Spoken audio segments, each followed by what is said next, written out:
Shalom bien-aimés dans le Seigneur Jésus-Christ. Shalom à vous qui êtes nombreux à nous suivre encore ce matin. Nous avons reçu plusieurs messages de personnes qui nous disent que ces émissions sont une bénédiction pour elles et qui nous affirment qu'elles ne peuvent plus vivre sans suivre ces émissions et que leurs journées sont bénies. Eh bien, ce n'est que la grâce de Dieu et pour cela, nous voulons vous dire encore merci. Ce matin, nous voulons parler d'un don particulier que nous appelons la parole de sagesse. Le don de la parole de sagesse que le Seigneur a également donné à l'Église pour son édification, la parole de sagesse. J'aimerais que vous puissiez tourner avec moi les pages de vos Bibles dans 1 Corinthiens 12. Dans 1 Corinthiens 12, disais-je, à partir du verset 7 jusqu'au verset 13, la Bible dit « Or, à chacun, la manifestation de l'Esprit est donnée pour l'utilité commune. En effet, à l'un est donné par l'Esprit une parole de sagesse, à un autre une parole de connaissance selon le même Esprit. À l'un est donné par l'Esprit la parole de sagesse. » Qu'est-ce qu'on appelle la parole de sagesse? Quelle est son utilité?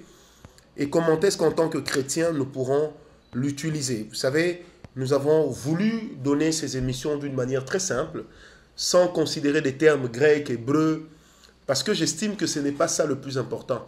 Le plus important, c'est de susciter en vous la meilleure des compréhensions. Et c'est pourquoi nous voulons et nous avons opté pour un enseignement très simple. Eh bien, la parole de sagesse de laquelle nous parlons ici, en tant que don spirituel, ça n'a rien à voir avec la sagesse ordinaire que l'homme peut manifester à cause de la longue expérience acquise. La parole de sagesse n'a rien à voir avec les conclusions tirées d'un mode de vie connu ou des problèmes endurés.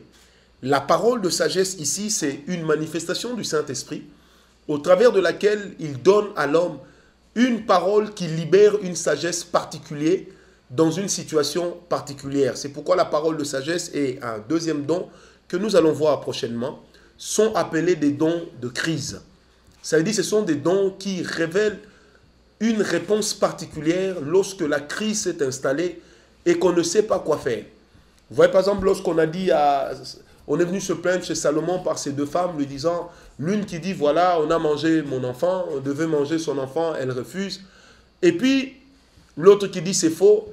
Il y a une parole de sagesse que Salomon a manifestée. Il a dit directement ceci, eh bien coupez l'enfant en deux. Parce qu'il savait que la mère de l'enfant ne supporterait pas la perte de l'enfant. Et elle s'est écriée non, laissez l'enfant pourvu qu'il demeure vivant. Ça, par exemple, c'est une manifestation de sagesse. La manifestation de la parole de sagesse, maintenant, c'est lorsque l'apôtre Paul arrive à l'aéropage de Grèce et qu'il trouve des monuments dédiés à des dieux étrangers. Et pour ne pas froisser les dieux, un monument est dédié aux dieux inconnus. La parole de sagesse éclaire sa lanterne et il dit, je vous parle. Et il a prêché au nom de Jésus. Et les gens lui ont posé la question, au nom de quel Dieu es-tu en train de nous parler? L'apôtre Paul qui retorque, il dit, je vous parle au nom de ce Dieu étranger à qui vous avez élevé cette stèle. L'apôtre Paul ne dit nullement que cette stèle appartient à Dieu.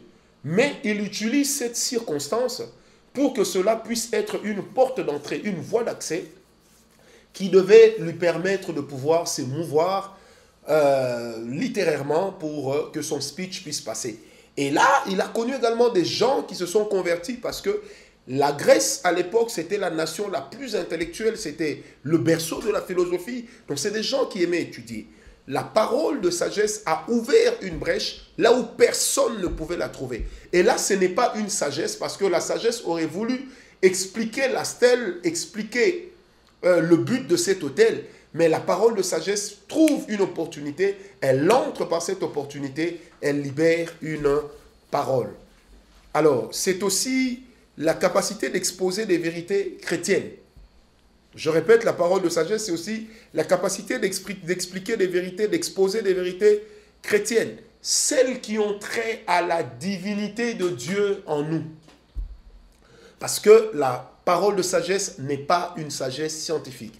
Elle n'est pas une sagesse expérimentale. Elle n'est pas une sagesse conditionnelle. Elle est une sagesse divine qui vient pour un temps de crise. Que Dieu vous l'accorde et que Dieu vous donne cette manifestation au nom de Jésus-Christ. Amen.